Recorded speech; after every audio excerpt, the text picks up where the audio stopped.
আমি খুতবার পরে পরে বলছিলাম, যদি আপনার যদি রজব মাসের থেকে শিক্ষা নিতে হয়, মেরাজ থেকে শিক্ষা নিতে হয়, তাহলে আপনি যদি ফরজ নামাজ শুধু পড়েন, সুন্নত এবং নফল নামাজের গুরুত্ব দেন, এক উক্ত পড়লে 3 উক্ত পড়েন না, তাহলে এরকমভাবে 5 উক্ত নামাজ কীভাবে পড়বেন এটার ফিকির করেন।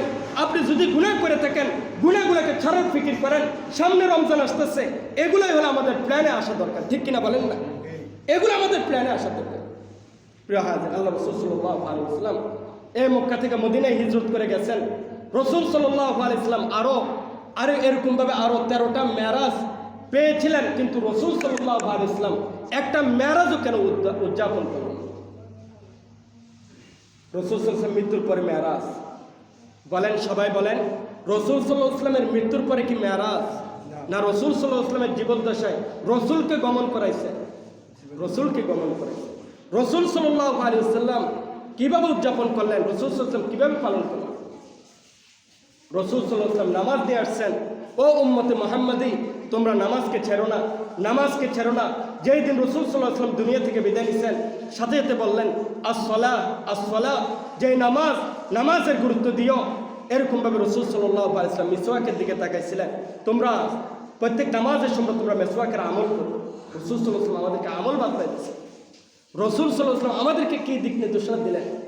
আজকে আমরা কি করতেছি? আজকে মসজিদে হয়তোবা উদযাপন চলবে, আমল 0.0 আমলের দিক দিয়ে আমরা 0 পয়েন্ট। আমরা আমল জানি না। ফরজ নামাজগুলো যদি ছেড়ে থাকেন, একটা করে কাজ আদায় করেন। যদি আল্লাহ তাআলাকে সন্তুষ্টির জন্য করতে চান, যদি আল্লাহ রাসূলকে খুশি করতে চান, তাহলে যেগুলো আমাদের নামাজ ছুটে গেছে এগুলো আপনারা পড়েন, আপনার কাজাগুলো আদায় করতে থাকেন, আপনারা এগুলা করতে থাকেন। হাই উল্লাস, এগুলা আল্লাহ তাআলা সমর্থন করে না, আল্লাহ রাসূলের পছন্দ নয়। এই জিলিক, এরকমভাবে সুন্দরভাবে অনুষ্ঠান করা, আজকে ওই জিলিক বাদ দিয়ে আপনারা মসজিদে আনছেন, এগুলা গান বাদ্যতে ব্যবহার করেন। কিন্তু আমাদের থেকে আমল চলে গেছে, আজকে আমরা নামাজ পড়তে জানি না, আজকে আমরা রোজা রাখতে জানি না। হয়তোবা অনেকে আছে যে এই সমস্ত রাত্রিগুলো আসলে পাগল ফারা হয়ে যাবে, কিন্তু তে রোজাও রাখে না। তে একটু পরে যে আবার ওই টিভির হেন বসে। আর আপনারা বলেন না কথাগুলো ঠিক কিনা বলেন না?